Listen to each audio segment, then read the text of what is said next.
Nothing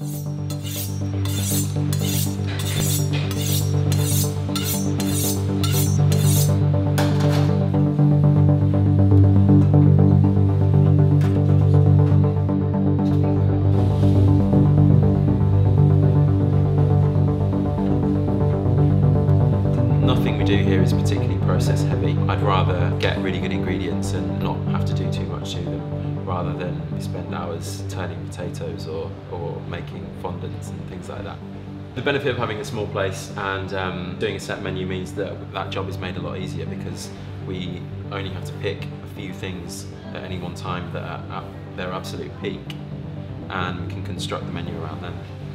There's a nice story behind the meat as well, because we use an amazing supplier in Yorkshire called Swaledale Farm, and I've used them for years and years actually, and it works really well because, you know, George will feed back to George's Swaledale, and he will feed into me and say what's around and say what's good. So this Hogget, I spoke to him about first off about 2-3 weeks ago, and he kept it hanging in his abattoir and for an extra sort of 10 days for me.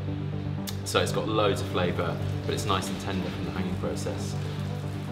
George takes so much care over his craft, so I can normally tell people how old that exact animal is, how long it's been hung, even down to where it's grazed on his land. Monk's beard is a wild sea vegetable. It adds a sort of verdant freshness to the dish, and I think the kind of coastal, slightly salty, samphire-y nature of it works really well with the sort of herby, grassy flavour of the mutton. We make a gratin, which we slightly undercook, and then cube it up when it's cold, press it, and then deep fry it to get little kind of squares of fluffy in the middle, crispy on the outside potato. What more can you want?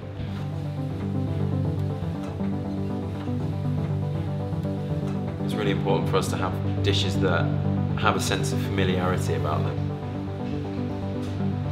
I don't want to scare people off with things that sort of don't look like food. I want it to look like a meal that you want to get stuck into.